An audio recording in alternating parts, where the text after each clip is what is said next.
Bom, olá, muito bom dia a todos. Meu nome é Marcos Rashid, eu sou um dos responsáveis pelo marketing na Spark Sarco. É muito bom estar mais uma vez aqui com vocês. A gente vai dar início então ao nosso treinamento, hoje com o especialista Thiago Acosta. Ele daqui a pouco vai se apresentar para vocês. Eu espero que todos estejam me ouvindo bem. Se alguém tiver algum problema com relação ao áudio ou ao vídeo, eu peço que mandem para a gente aqui no campo de perguntas do webinário, tá? Pessoal, a gente faz uma pesquisinha rápida de satisfação logo ao final desse treinamento. Essa pesquisa ela dá o direito para você de um certificado de participação do treinamento. A gente costuma emitir esse certificado em até 7 dias, tá? Pessoal, a gente está tendo treinamentos presenciais, a gente tem uma lista de treinamentos presenciais. Eu vou estar mandando para vocês aqui no chat o link para vocês acessarem a nossa lista de treinamentos, aí, os próximos treinamentos que a gente está tendo ao longo aí do segundo semestre. Tá? A gente está com vários treinamentos, treinamentos não só em São Paulo, mas a gente tem treinamentos no Brasil todo. E deem uma olhadinha, vejam se tem alguma data que vocês possam participar e se inscrevam no nosso site. Tá? Além disso, a gente tem uma lista legal aí de treinamentos online, de webinários, e que a gente está publicando isso no nosso LinkedIn e enviando por e-mail para vocês também, tá? Pessoal, é isso. Não se esqueçam, mais uma vez, aí da nossa pesquisa de satisfação, que dá o direito ao nosso certificado, tá? Então, Thiago, fique à vontade aí, um bom treinamento a todos. Obrigado, Marcos. Bom dia a todos. Primeiramente, obrigado aí por estarem participando desse treinamento, desse webinar. Eu vou me apresentar aqui, meu nome é Thiago, eu trabalho na Spark Sarco há 28 anos.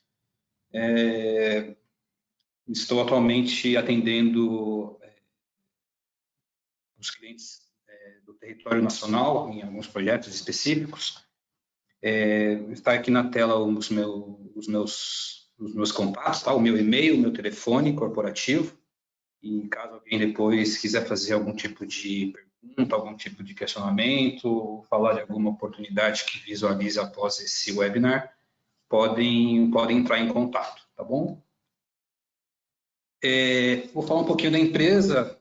A Spark Sarco hoje é um conglomerado de empresas. A gente tem divisões especializadas em energia térmica, no caso a Spark Sarco, outras empresas que foram adquiridas, no caso a Gestra. Temos também a parte de controle, que é a Inter, um fabricante nacional bastante tradicional. Temos a divisão de energia elétrica, né? Geradores de vapor a partir de energia elétrica, como é o caso da Chromalox e outras empresas. Também temos a divisão de bombeamento peristáltico, a Watson Marlow. Então, hoje a Spark Sarco não está só focada no vapor, né? É um grupo e aí de diversas especialidades. Falando um pouco da Spark Sarco, a gente consegue hoje, dentro do loop do vapor e condensado, atender aí uma grande gama de soluções, né, para que o vapor seja corretamente gerado, distribuído, utilizado e que o seu condensado seja devidamente retornado aí para a casa de caldeira. Então, desde a parte de medições e controles na parte de caldeira, no sistema de distribuição de vapor, com separadores de umidade, drenagens de linha, sistemas de redução de pressão. Na parte de utilização do vapor em processos, falamos de sistemas de controle, trocadores de calor. E temos também na parte de retorno de condensado, sistemas de retorno, sistema de reaproveitamento do condensado reevaporado, que é um dos temas que a gente vai falar aqui hoje. Então, a gente consegue cobrir todo o loop do vapor e condensado. Também costumamos dizer que a Sarco não oferece só produtos, né? A gente oferece soluções, né? Então, sistemas montados, sistemas turnkey. Além disso, temos possibilidade de fechar contratos de assistência técnica. A gente tem isso com diversos clientes. Temos também o serviço de auditoria energética, temos treinamento em campo, treinamentos em loco e temos também a parte de gerenciamento de projetos. Hoje, o nosso tema aqui ele é bem específico, e a gente vai falar desse tema durante uma hora, a gente não vai conseguir entrar na profundidade, né, do tema, porque uma hora realmente não é, um tempo, vamos dizer assim, necessário para a gente falar tecnicamente sobre todos os aspectos, né? Aqui vai ser realmente uma ideia inicial, né, que a gente quer transmitir, e inclusive a gente tem aqui, para quem quiser mais detalhes e informações sobre os temas que a gente vai falar aqui hoje, a gente tem o nosso livro do vapor na internet, o nosso livro do vapor e condensado, embaixo está o link, e dentro desse livro a gente tem alguns módulos que podem trazer um pouco mais de informação sobre os temas que a gente vai falar aqui hoje, tá? Se vocês quiserem dar um print na tela, depois vocês podem fazer a busca desses capítulos, desses módulos aí na nossa parte de ensinamento sobre vapor e condensado. Como todo evento que a gente costuma fazer, a gente abre sempre com um momento de segurança. E quando a gente fala de vapor, a gente costuma falar um pouco sobre os cuidados que a gente precisa ter com o vapor, né? Então, principalmente quando a gente vai falar de fazer trabalhos, né, de manutenção em sistema de vapor, como, por exemplo, válvulas redutoras de pressão, né? Então, o ideal é que a gente faça essas manutenções durante uma parada da caldeira, né? Porque a gente não... Temos sistemas que possuem as válvulas de bloqueio, as válvulas de isolamento, mas elas podem, de repente, apresentar algum tipo de falha e a gente, confiando de que a válvula está bloqueando a passagem de vapor, a gente pode fazer uma intervenção e ser surpreendido aí por vapor estar ali naquele componente que a gente está fazendo manutenção, e aí pode dar algum tipo de sinistro, né? Pode causar algum tipo de acidente. Então, é sempre bom a gente procurar fazer isso com a caldeira parada, mas quando não for possível, se certificar de que o trecho está realmente isolado, né? Que não haja ali nenhum tipo de vapor pressurizado ali naquele trecho. Bom, a gente vai falar um pouquinho de conceitos básicos, depois a gente vai falar sobre o que é a revaporação do condensado, as formas tradicionais do reaproveitamento, né, ou da diminuição desse evaporado. Vamos falar do reaproveitamento com termocompressor e alguns exemplos de solução, né, instalação que a gente já tem aqui no Brasil e alguns outros países aqui da América. Tá? Então, a gente começa sempre falando do que é vapor. Né? O vapor nada mais é do que a água, o que eu chamo no estado gasoso, né? Não é um gás, né? Normalmente a gente tem a água, ela foi vaporizada, mas ela está ali na forma gasosa, mas assim que ela transfere essa energia para aquele processo que você deseja usar, a energia térmica, né, o calor desse vapor, ele retorna para a fase líquida. Então, foi uma energia que foi transmitida para a água e ela está, então, na fase gasosa, né, no estado do vapor. Então, a gente pode entender que o vapor é uma forma de transmissão de energia térmica, uma forma de transmissão de calor, né? Se eu pudesse utilizar a energia que está contida no combustível diretamente no processo, eu não teria o vapor. Mas o vapor ainda hoje, depois de 200 anos aí da Revolução Industrial, que começou lá na Inglaterra, ainda é um dos meios mais eficientes de transferência de energia, né? De condução de energia. Eu tenho um combustível na caldeira, né? Um combustível que tem um poder calorífico, mas que ele não pode ser diretamente utilizado no aquecimento de um panelão industrial, né, de um tanque de aquecimento de algum processo. Então, é o vapor que vai conseguir receber a energia desse combustível e transmitir essa energia para o seu processo.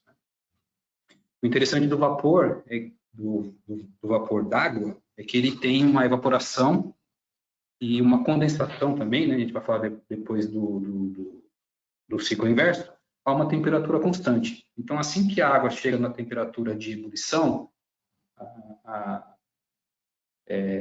a transformação de fase, né, do líquido para o gás, ela ocorre a uma temperatura constante. Né? E tem algumas formas aí de geração. Né? A gente costuma geralmente gerar vapor através do calor da queima de um combustível, mas também a gente tem hoje caldeiras elétricas, né? Então, você tem uma energia elétrica dissipada e aí você consegue também fazer aí a vaporização da água. Então, não é só queima de combustível. Diversos processos utilizam vapor, né? Como esterilização, umidificação, cozimento, limpeza, enfim, uma infinidade de processos, né?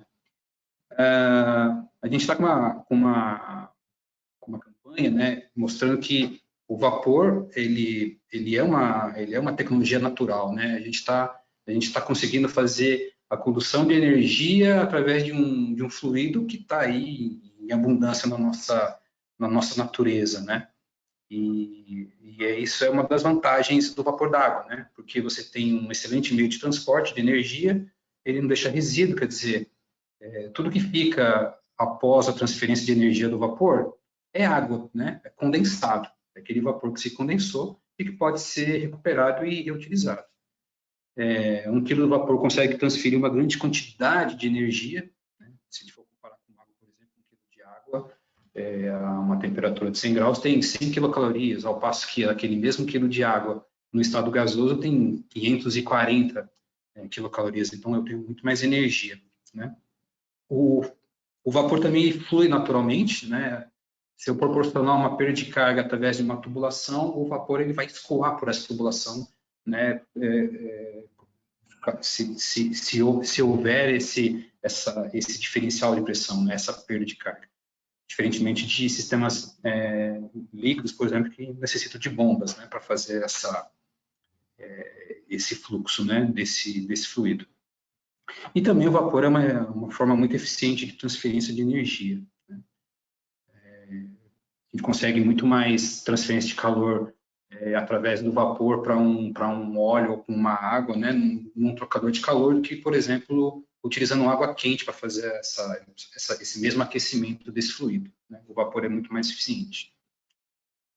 E a gente tem alguns detalhes para a gente falar aqui sobre o vapor, né? Então, a gente costuma dizer que a caldeira tem 2 trabalhos, né? Ela não só vaporiza a água, mas ela também faz o aquecimento da água.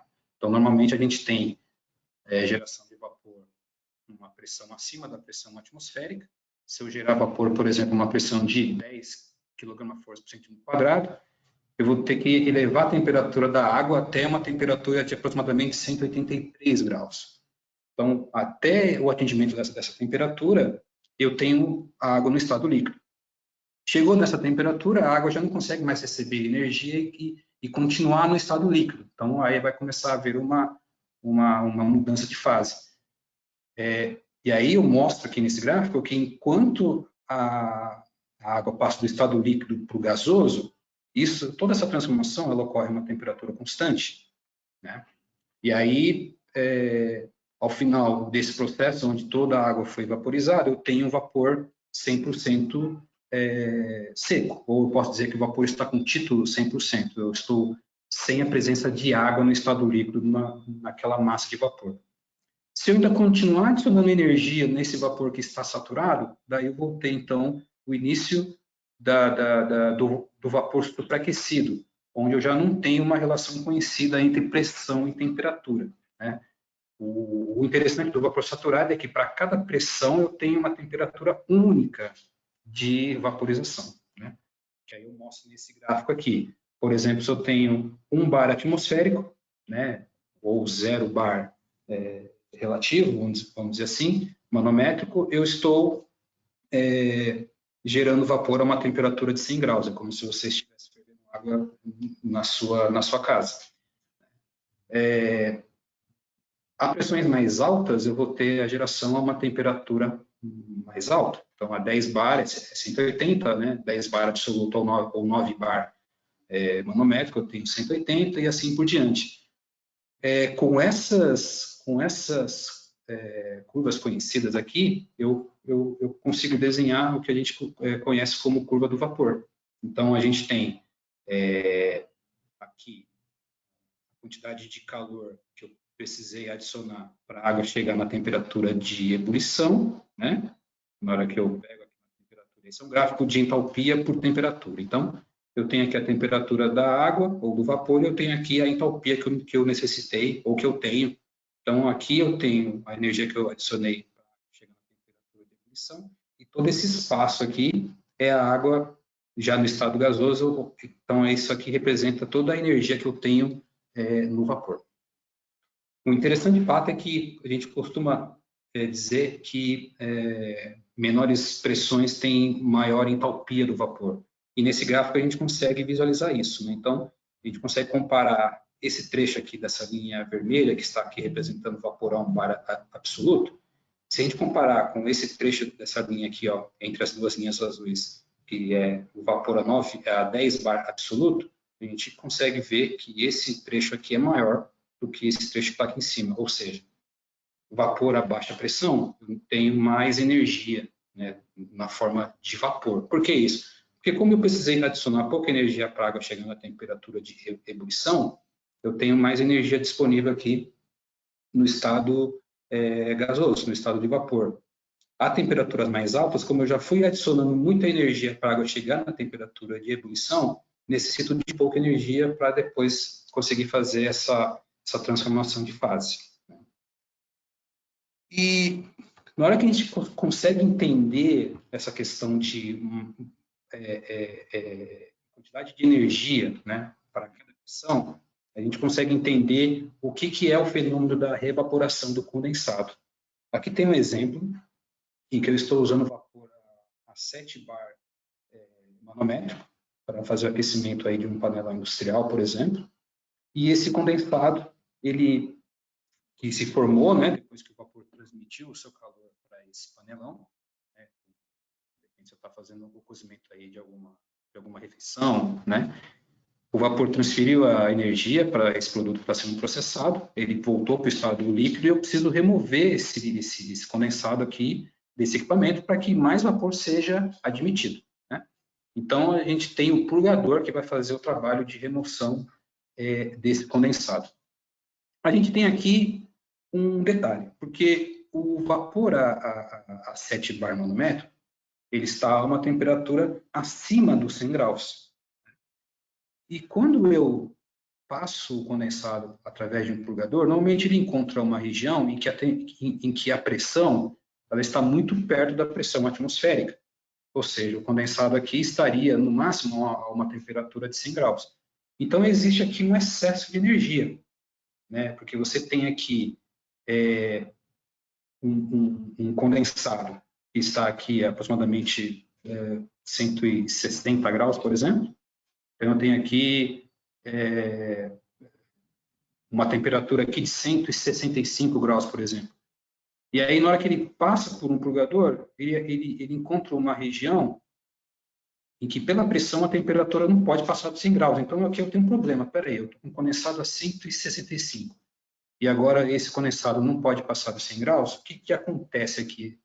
Existe um excesso de energia e que, para que esse condensado consiga permanecer nessa temperatura de 100 graus, eu preciso retirar esse excesso de energia. E como é que eu retiro esse excesso de energia? Pela reevaporação. Então, a reevaporação nada mais é do que uma forma que aquele condensado encontra de se manter a uma temperatura mais baixa. É o mesmo princípio que acontece, por exemplo, numa torre de resfriamento. Se eu tenho uma torre de resfriamento, vamos dizer que a temperatura lá de bulbo úmido da sua região é 30 graus. Eu fiz o resfriamento de um processo, essa água está retornando para a torre a 40. Como é que eu resfrio essa água de volta para 30? Eu estou retirando, por evaporação da água, uma energia excedente, e aí é o que você vê nas torres de resfriamento, aquele vapor que está saindo ali pela parte superior. É a forma que a água encontra ali para voltar novamente para a sua temperatura desejada. Então, aqui acontece a mesma coisa. E, graficamente, é isso que acontece. Eu tenho aqui, por exemplo, condensado a 7 bar manômetro, né? Tem uma certa entalpia. Então, estou aqui na linha azul que representa o vapor com título 0%, é 100% de condensado. Na hora que eu evaporo isso por uma pressão atmosférica, o que acontece? Como tem um excesso, esse excesso, que é essa diferença aqui, né, que está representado aqui por esse valor de 302,4 kJ por quilo, esse é o excedente que eu tenho de calor. Se eu dividir esse excedente pela quantidade de energia que eu teria no vapor, naquela pressão que foi reevaporado, eu consigo chegar num percentual de quanto que eu vou reevaporar, né? E aí, quanto que eu tenho de vapor flash, ou quanto que eu tenho de condensado reevaporado? A forma de calcular é muito simples, né? Eu pego o calor sensível na pressão alta, diminuo desse valor o calor sensível na pressão atmosférica, na pressão de reevaporação. Esse valor que eu encontrei nessa subtração eu divido pelo calor latente do vapor na pressão onde o vapor está sendo gerado, onde aquele condensado está sendo reevaporado. Isso aqui vai dar valores aí sempre menores do que 1, né? E aí são os percentuais de reevaporação daquela massa de condensado. Existem gráficos que também facilitam a gente a encontrar esses valores. Aqui, por exemplo, eu estou representando a reevaporação de um condensado a 7 bar manométrico para a pressão atmosférica. Eu vou ter aqui 13,4% da massa de condensado se reevaporando. Isso é espontâneo, né? Não é porque o purgador é da marca Spirax-Sarco que vai acontecer esse fenômeno, né? Isso também às vezes causa uma confusão, porque a depender da sua pressão de entrada, né, por exemplo, aqui se eu evaporar um condensado a partir de uma pressão de 10 bar manométrico para a pressão atmosférica, eu vou ter aqui 16% de reevaporação. Essa massa de reevaporado, se ele estiver sendo descarregado para a atmosfera, muitas vezes pode levar as pessoas a pensar que isso é um vazamento de vapor, quando na verdade é uma reevaporação do condensado, um processo físico que independe às vezes até do tipo de purgador. Existem alguns tipos de purgadores que conseguem reter um pouco da energia do condensado, esse condensado sai com uma temperatura mais fria, mas no geral a gente sempre vai ter essa reevaporação do condensado, e aí é bom fazer esse alerta, que nem sempre aquilo que está sendo eliminado na forma de vapor é vazamento. Pode ser muitas vezes, ou na maioria das vezes, um vapor reevaporado, né? Um condensado reevaporado. E nem sempre a gente tem evaporação do condensado, vai depender muito da temperatura. Eu vou fazer o exemplo aqui que a gente falou anteriormente, despressurizando um condensado que está na temperatura do saturado, aqui 170 graus, a 7 bar, descarregando isso para a pressão atmosférica, pressão zero, né? Então, se a gente pegar a entalpia do condensado na pressão de alta, se a gente pegar a entalpia do condensado na pressão de baixa, fazer aqui a subtração e dividir esse valor encontrado pela entalpia do vapor na pressão de evaporação, a gente chega no percentual, nesse caso aqui deu 13,4%. Então, em massa, eu tenho 13,4%, parece pouco, mas na hora que eu falo em energia, se eu pegar esse percentual e multiplicar pelo calor total do vapor, não só o calor sensível, mas o calor latente do vapor, eu chego numa quantidade de energia que é muito parecida com a energia que ficou no condensado que não se reevaporou, né? Então, aqui eu tenho 100 graus multiplicado pelo restante do que sobrou na forma líquida, eu chego no valor aqui de energia, e aqui eu encontrei o valor daquela massa que se reevaporou multiplicada pelo calor total do vapor. Veja que os valores são muito próximos, né? Quase 50%. Então, a gente fala de massa, parece pouco, mas na forma de energia, aquele vapor tem metade da energia que eu tenho no condensado. Por isso que é muito importante a recuperação desse condensado que se reevaporou.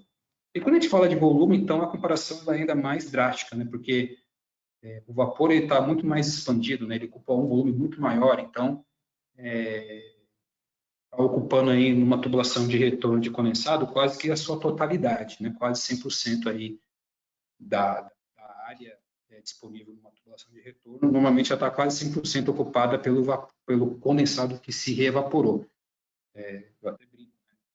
Dimensionar a linha de retorno de condensado é dimensionar uma linha de vapor e não condensado, porque sobra muito pouco condensado na fase líquida, né? E esse condensado que se reevaporou, vamos falar que se a gente estivesse falando de 1.000 kg por hora, naquele exemplo a gente estaria falando de 134 kg de condensado que teria se reevaporado. Se eu tiver um processo que está rodando aí mais ou menos 6.000 horas no ano, a depender do combustível que eu estou queimando na caldeira, eu vou ter alguns valores aqui de desperdício, né? No caso lenha, por exemplo, eu vou ter perto de 50 mil reais no ano, né, para essa vazão que está sendo descartada, né, perdida. Uma caldeira queimando óleo perto de R$130 mil, uma caldeira queimando gás natural perto de 145 e queimando GLP perto aí de 160 mil. Estou falando só do combustível, né, que foi utilizado para gerar aqueles que precisou ser queimado, porque eu não aproveitei aqueles 134 quilos de vapor que eu perdi para a atmosfera. Não estou nem considerando aqui água tratada e outros custos, tá? Então, é um custo interessante. E uma coisa importante, nem sempre eu vou ter evaporação do condensado, vai depender muito do quê? Da temperatura em que esse condensado se encontra. Aqui eu tenho 5 bar, né, a pressão do condensado é 5 bar, a temperatura que ele se encontra é a temperatura do vapor saturado, 159. Na hora que eu passo esse condensado por um purgador, eu vou ter sim um vapor evaporado. Né?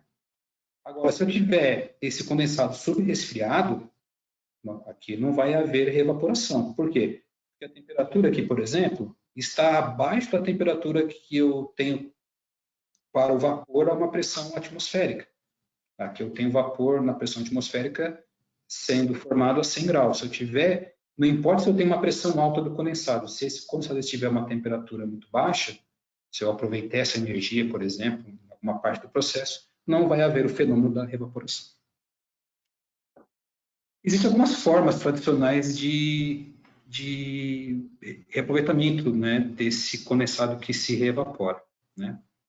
Eu vou falar de algumas aqui, por exemplo, redução de pressão, né, ou redução de temperatura do trabalho do vapor, subresfriamento do condensado, pré-aquecimento do próprio processo, recuperação para linhas de baixa pressão, condensação do vapor ou desse condensado reevaporado, recuperação na casa de caldeira. Então, uma das formas que a gente tem para reduzir a perda de condensado reevaporado é trabalhar com pressões a níveis mais baixos, né? Em vez de utilizar vapor a uma pressão alta num processo, se eu passar esse vapor para uma estação redutora, a gente viu naquele gráfico que quanto maior o diferencial de pressão, maior vai ser a formação de evaporação do condensado. Se eu trabalhar com pressões baixas, eu vou ter menos formação de reevaporado. Então, isso vai significar menos. É claro, existe uma limitação aqui, né? Porque quanto menor a temperatura, ou quanto menor a pressão de trabalho, e consequentemente, quanto menor a temperatura do vapor, maior vai ser a área de troca que eu preciso num determinado trocador de calor. Então, aqui eu fiz um comparativo, né? Utilizar vapor a 9 bar e meio, eu utilizo um certo tamanho de trocador. Conforme eu vou diminuindo a pressão e a temperatura do vapor, eu vou necessitando de áreas cada vez maiores. Né? Então, essa questão de reduzir pressão, ela tem uma limitação. Né? Uma outra forma, subresfriamento do condensado. Então, eu posso aqui muito bem utilizar a energia contida no condensado, né, para fazer com que esse condensado saia a uma temperatura bem mais baixa do que seria, né, uma forma tradicional de drenagem, e aí essa energia vai ser utilizada também para aquecimento de um determinado processo. E aí, na hora que eu descarregar esse condensado subresfriado, eu vou ter também menos formação de reevaporado. Claro, também tem as suas limitações, porque quando eu falo de resfriamento, né, subresfriamento do condensado, eu estou falando muitas vezes em alagamento de sistemas de troca térmica. E às vezes aqueles trocadores de calor não estão preparados para trabalhar com esse alagamento. E aí você pode ter outros problemas, como golpes de ariete, que podem levar aí a rompimento, você pode ter corrosão, né, dos trocadores por eles não estarem preparados para trabalhar com uma parte da sua área alagada, né? E também os processos, normalmente, eles não permitem grandes variações de carga térmica para esse tipo de arranjo. Então, essas formas que eu estou postando aqui são formas também limitadas. Né? Também tem, por exemplo, um pré-aquecimento do próprio processo. Aqui tem um exemplo, eu estou utilizando vapor a uma alta pressão, um trocador de calor que está fazendo o aquecimento de uma água a uma temperatura alta, aí, digamos 180 graus, supondo que aqui seja, por exemplo, aquecimento de água para extração de café solúvel. Né? Preciso aquecer água aqui a uma temperatura aqui de 180 graus. Normalmente eu uso vapor a uma pressão aqui de 17, 18 bar manômetro. Esse condensado vai estar a uma temperatura bem alta, aqui cerca de perto de 200 graus, E aí, se eu permitir que esse condensado atinja um tanque atmosférico, vai haver muita perda de vapor. Por que não passar esse condensado junto com esse revaporado por um trocador que vai fazer o pré-aquecimento dessa água, né? Então, é uma forma que a gente tem aqui, por exemplo, de fazer esse aproveitamento desse condensado revaporado. Também tem as suas limitações, né?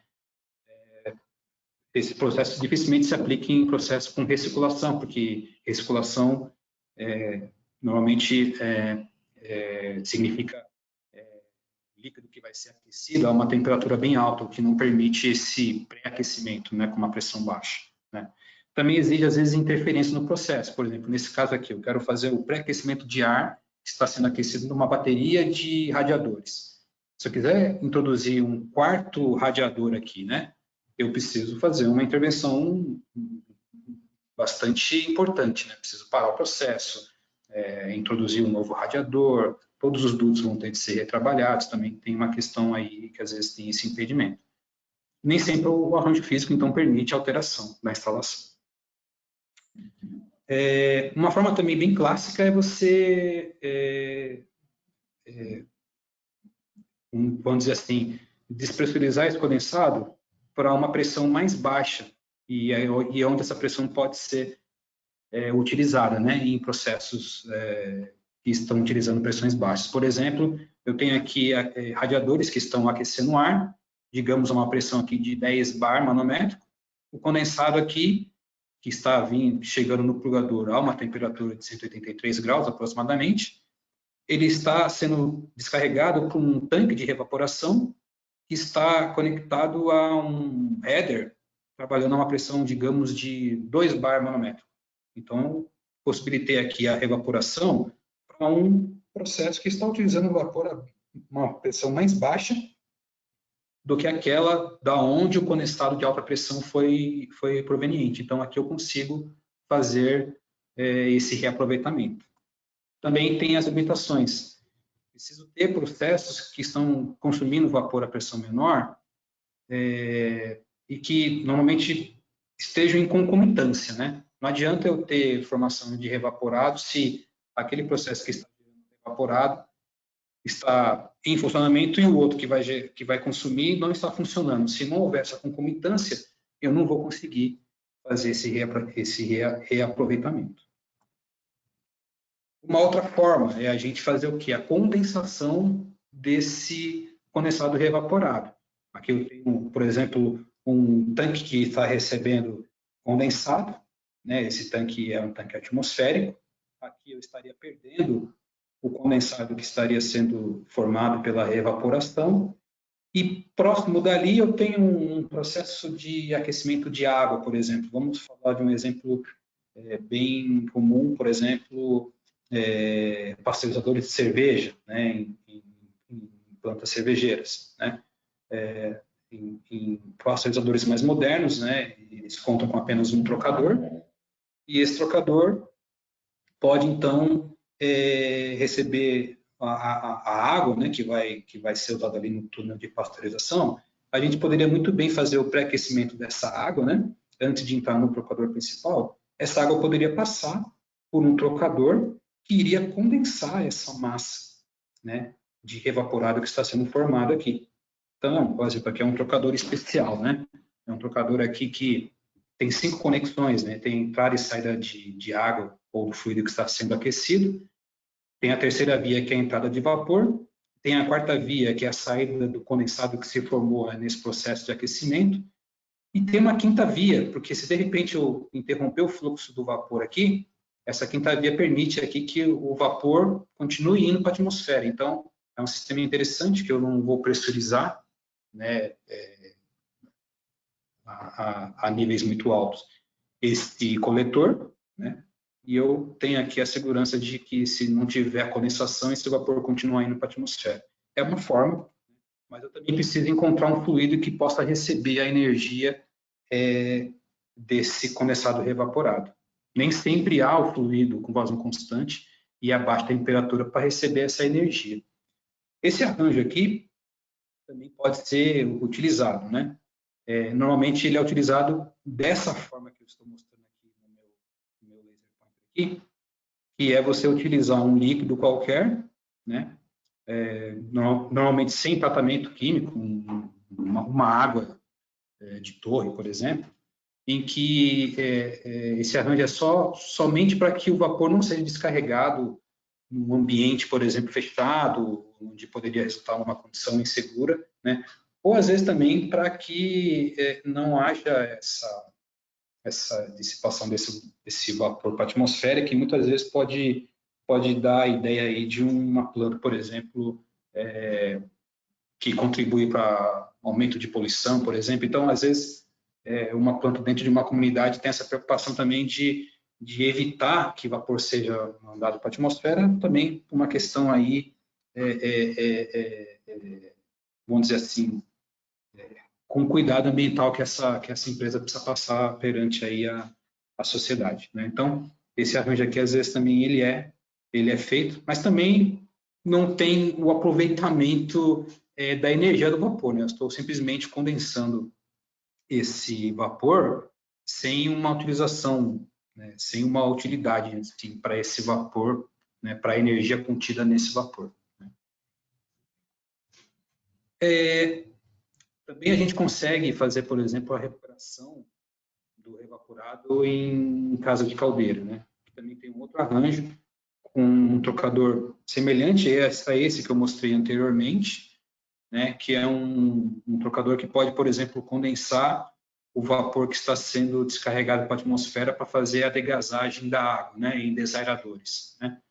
Aqui normalmente a gente tem uma vazão constante, né? Tem uma válvula manual aberta ali para desairar água de alimentação em desairadores pressurizados.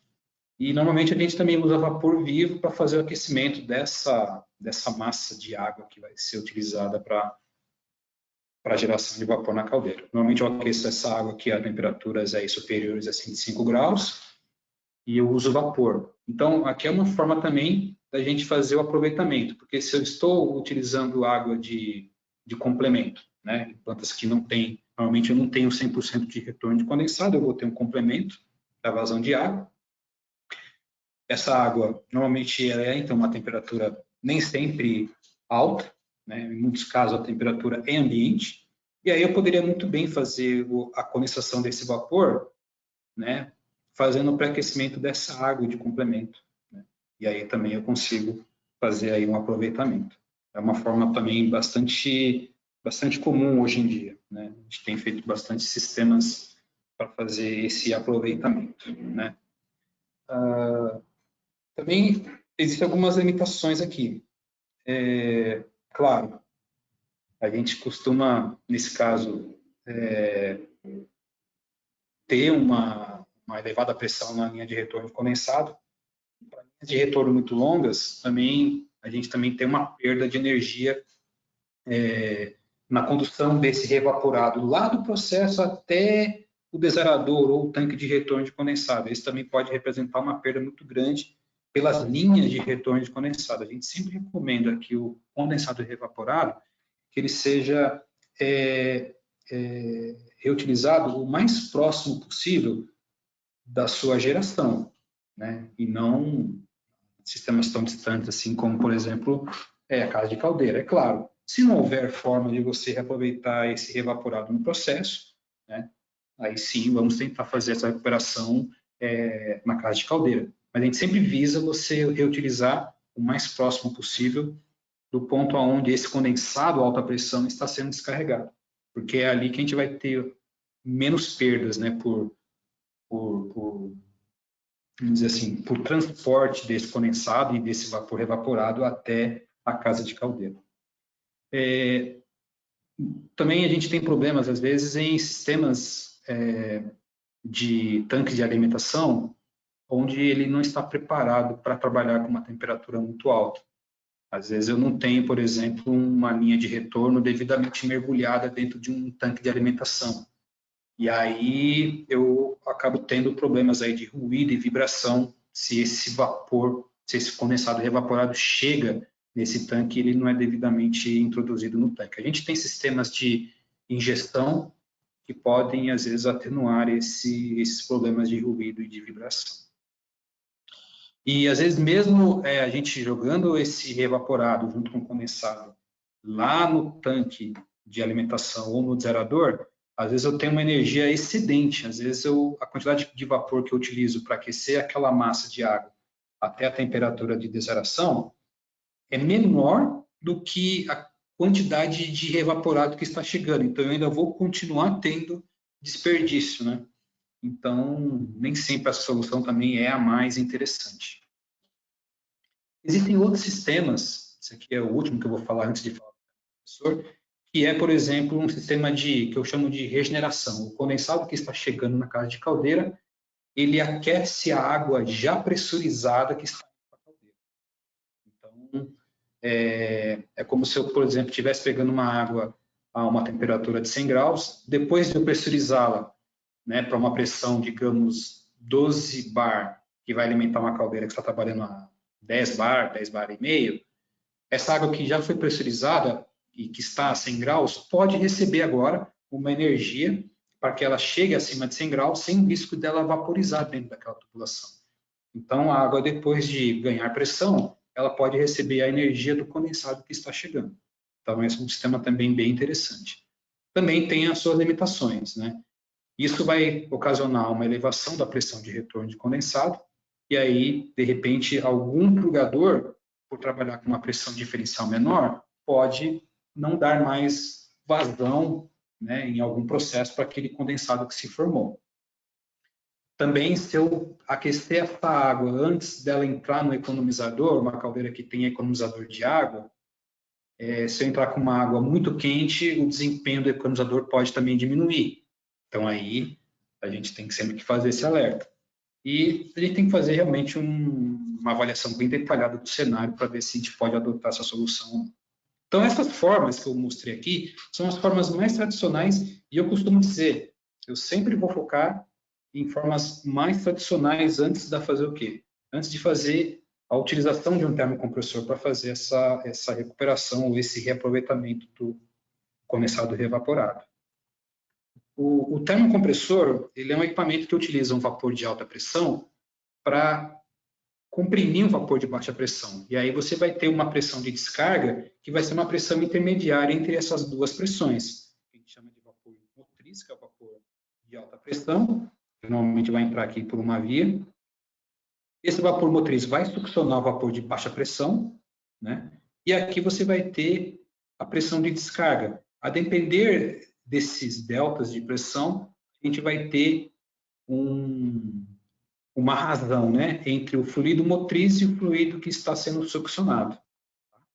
Então, aqui, a parte interna de um compressor, a gente tem a entrada aqui do vapor motriz, nós temos o nozzle aqui, nós temos uma região que a gente chama de região onde vai haver aqui efetivamente a mistura dos dois fluidos. Tá? Essa diminuição da área, a gente costuma ter, então, como resultado, um aumento aqui da velocidade nessa região. Todas as dimensões aqui, elas são de acordo com os dados de processo. Então, eu costumo dizer que esse equipamento, ele não é um equipamento de prateleira. Eu vou ter uma fabricação específica para aqueles dados de processo. Se eu tenho uma vazão de condensado revaporado, uma pressão tal aqui, 0, por exemplo, e um vapor motriz a uma pressão de 10, querendo descarregar aqui uma pressão de 1 kg, ele vai ter uma dimensão, né? Conexões de entrada, conexão de sucção, motriz e descarga, as dimensões internas para aquela aplicação. Se mudar alguma coisa nesse processo, eu aumentei aqui a minha pressão de descarga, é possível que aquele termocompressor talvez ele não opere mais da forma que ele era para operar. Tá? Então, a gente precisa sempre frisar isso, né? Um equipamento feito sob encomenda. Cada dado de processo vai ter como resultado aí um equipamento único para aquela aplicação. Tá? Então, como é que o termo funciona? Né? Então, eu tenho vapor alta pressão sendo introduzido aqui no termocompressor, na conexão da entrada de vapor motriz. eu vou ter um aumento de velocidade que vai resultar em uma queda de pressão.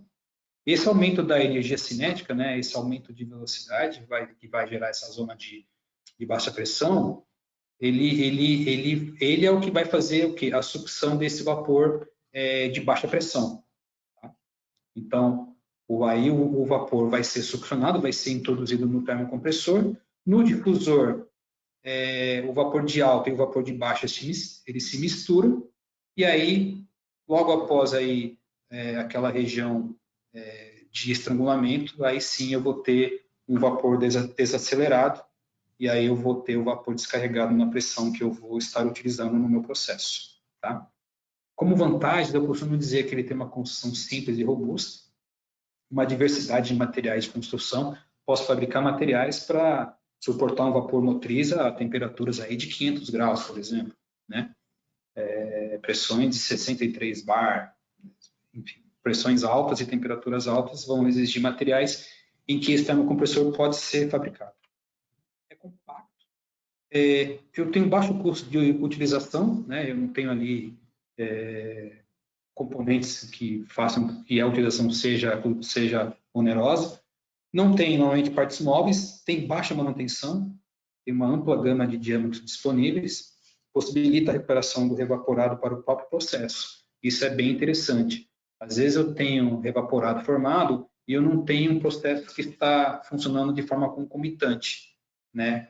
Então, esse aqui possibilita, peraí, se eu tenho revaporado sendo formado, eu posso retornar ele para o próprio processo, né? Isso é bem interessante. E também possibilita a recuperação de sistemas existentes. Por exemplo, eu já tenho aqui, por exemplo, um sistema tradicional em que eu estou despressurizando condensado, por exemplo, de 12 bar para 4 bar e meio. Isso aqui me dá uma certa recuperação de revaporado.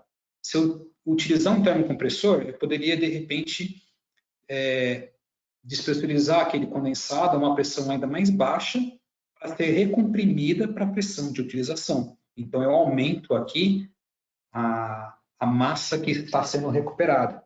Então, isso aqui pode ser muito bem utilizado para melhorar desempenhos de sistemas de recuperação, né, de condensado evaporado já existentes. Tá?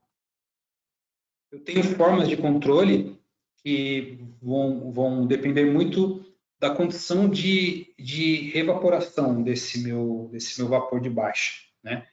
Se eu tiver uma condição em que a pressão de descarga ela é superior a 2 vezes a pressão de entrada, eu vou estar num fluxo que eu chamo de fluxo crítico. E aí eu vou precisar de um certo tipo de controle. Tá? Se eu tiver pressão de descarga menor do que 2 vezes a pressão de sucção, eu vou ter o fluxo subcrítico. E aí eu posso ter outros tipos de controle. Né? Um fluxo subcrítico, eu posso, por exemplo, modular a pressão de entrada, a vazão de entrada. Né? Um fluxo crítico, eu já não consigo. Eu vou ter aqui sempre um fluxo constante. E aí eu tenho que ter outras formas de controle. De repente, eu preciso ter uma recirculação do vapor de descarga para sucção. De repente, eu preciso jogar parte desse vapor motriz para sucção, para aumentar um pouco a pressão. Então, vai depender muito das condições de processo. Mas existe uma infinidade de formas de controle. Alguns exemplos que a gente pode utilizar, né, o termocompressor, por exemplo, em um processo que está usando vapor alta pressão, o condensado descarregado através de um purgador, ele chega a um tanque de revaporação e aí esse revaporado vai ser reintroduzido para um outro processo, por exemplo. Tá?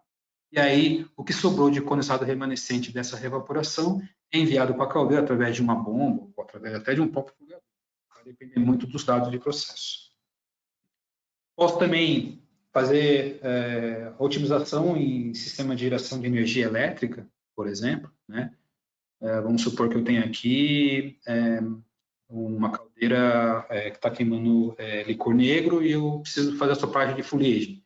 Então, eu tenho uma válvula redutora, normalmente reduzindo da pressão de geração da caldeira, digamos 42, 63 quilos, para a pressão dos sopradores, 28 quilos. Né?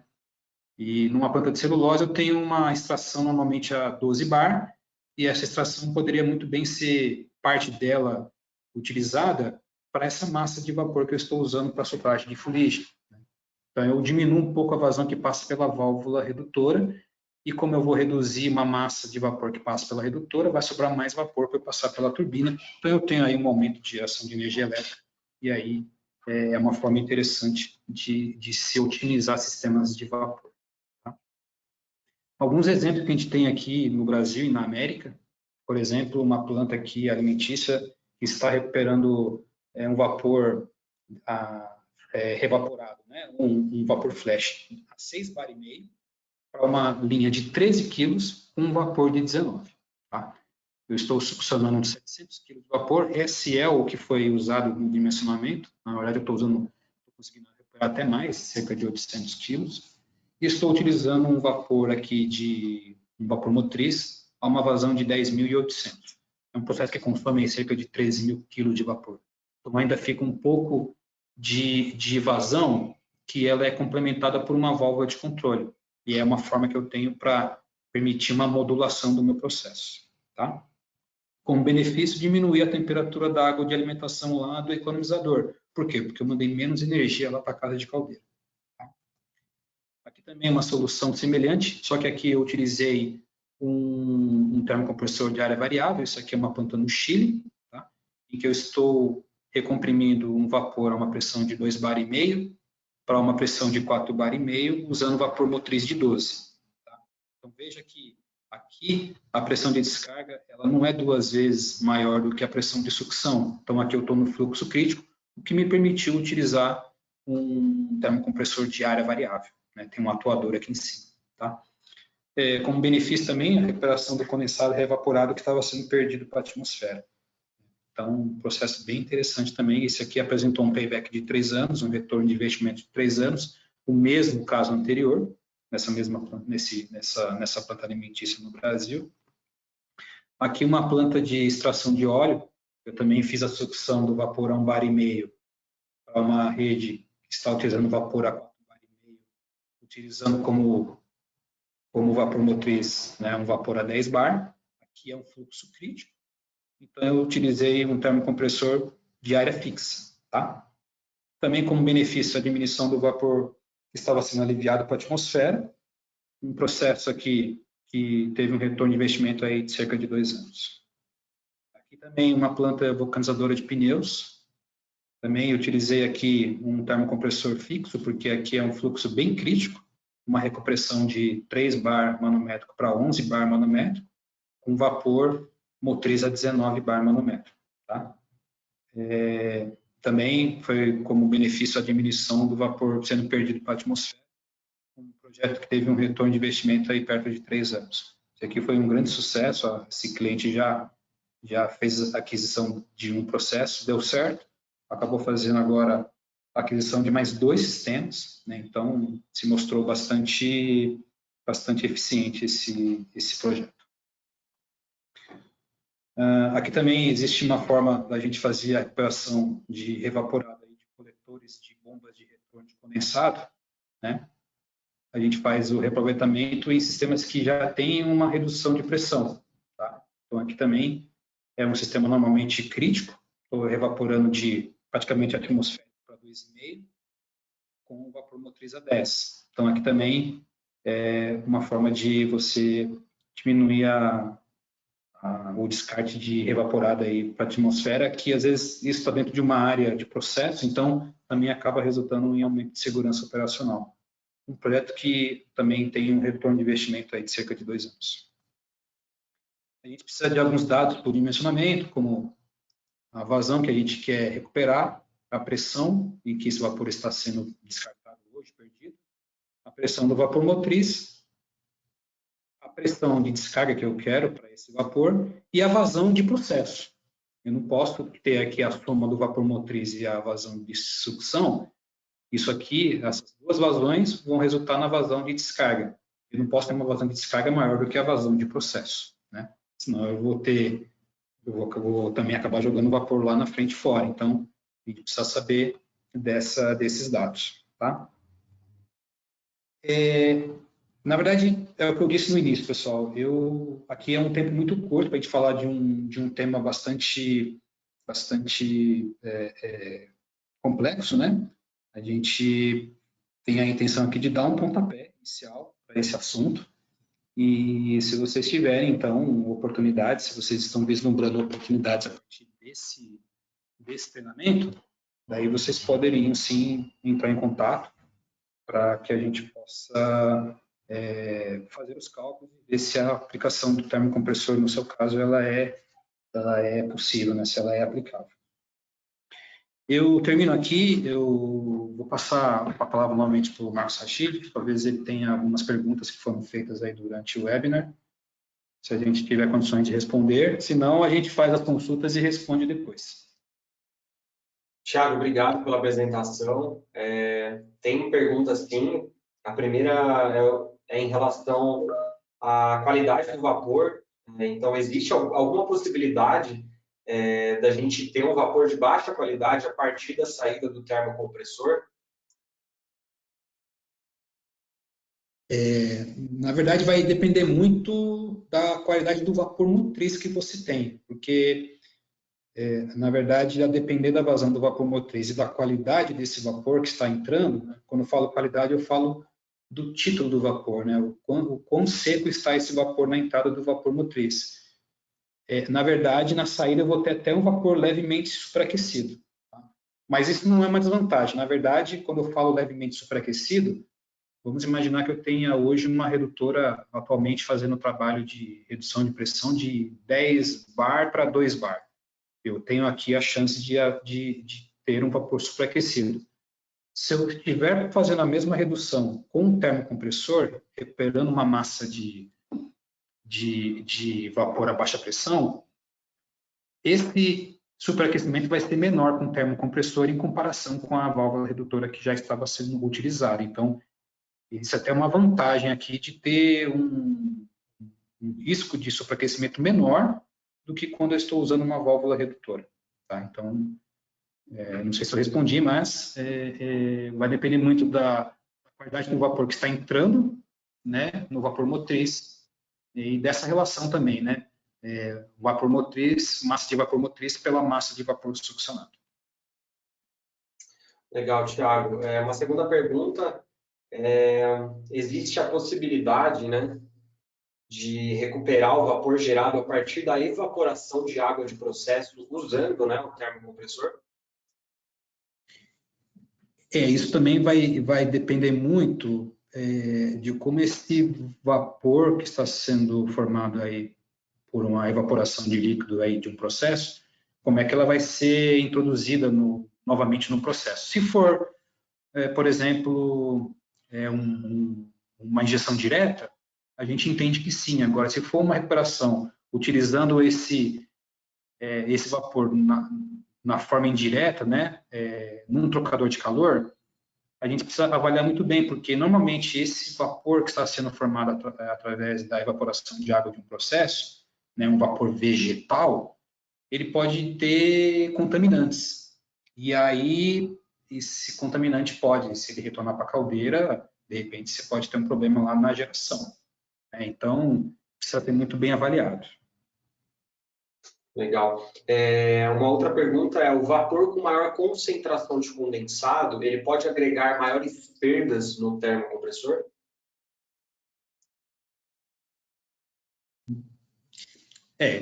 Eu não sei se eu entendi muito bem a pergunta, mas eu não sei se você está querendo dizer se a reevaporação, se a quantidade de reevaporado, eu não sei se você pudesse repetir a pergunta. Posso sim. O vapor com maior concentração de condensado pode agregar maiores perdas no termocompressor? Eu acho que ele está querendo dizer, na verdade, assim, a massa de vapor que foi introduzida num processo de troca térmica, a massa que entrou, ela vai sair em forma de condensado, né? Considerando que não está tendo vazamento de vapor pelo purgador, enfim. A formação de reevaporado vai depender muito das diferenças entre a pressão de entrada e a pressão de saída daquele purgador que está fazendo a drenagem. Então, não sei se se eu entendi muito bem a pergunta, mas não há perda de vapor no termocompressor. Não existe um consumo de vapor no termocompressor, né? O que existe sim é a massa que entra de vapor na conexão de vapor motriz, somada à massa de vapor que está sendo succionada, essas duas massas elas vão sair em forma de vapor na descarga. Se eu estou usando 1.000 kg de vapor motriz, succionando 100 kg de vapor revaporado, a saída é 1.100. Não vai haver perda, né? Tudo que entra nas duas conexões vão sair pela conexão de descarga. Tá? A complementação da pergunta é o seguinte, né? Ele até mandou aqui, que no caso da indústria que ele trabalha, certas linhas têm muito condensado, né? Ele queria saber se isso afeta o termocompressor. Eu acho interessante, a gente acabou já chegando no final do webinar, se esse ouvinte aí tiver condições de me mandar mais tarde um e-mail, a gente pode estudar o caso, né? Mas o condensado que está sendo formado na linha de distribuição, não sei se é esse que ele pretende recuperar. Normalmente o que a gente faz é a recuperação de condensado evaporado a partir de um processo consumidor que está consumindo uma grande quantidade. É claro, se essa massa de condensado está contribuindo, né? Se esse condensado da linha de distribuição está chegando num tanque de retorno e ele quer recuperar a partir desse tanque o revaporado, daí sim vai aumentar sim a massa de revaporado. Né? Quanto mais condensado formado na linha, mais evaporado eu vou ter lá no tanque. E aí fica até mais interessante também sistemas de recuperação. Legal, Thiago. Obrigado aí pela resposta. Então, em relação às perguntas, é isso por hoje. Só para o nosso colega que ele respondeu que ele compreendeu, tá? Então, ficou claro para ele. Agradeço a participação de todo mundo. A gente vai ter ainda esse mês um outro treinamento, se não me engano, no dia 23 de agosto. Pessoal, a gente tem a nossa pesquisinha de satisfação, quem puder responder para a gente, tá? Ao final aí, vai aparecer para vocês automaticamente, aí também a gente tem a opção de quem responder tem a oportunidade de estar ganhando um certificado de participação. Thiago, agradeço mais uma vez sua participação aí, sempre muito esclarecedor. E, pessoal, agradeço a participação de todo mundo aí. Eu que agradeço o seu apoio e a participação aí dos ouvintes. Show de bola, obrigado. Um bom almoço aí para todo mundo. O pessoal está perguntando aqui, eu vou estar disponibilizando, a gente vai estar mandando para vocês, provavelmente daqui a algumas horas, a gente vai estar mandando para vocês a gravação desse treinamento, tá? A gente manda no e-mail que vocês se inscreveram aqui no nosso treinamento, tá? E o certificado, ele costuma ficar disponível daqui 7 dias, tá? Em até 7 dias. Então, obrigado a todos aí e um bom dia. Obrigado e até logo.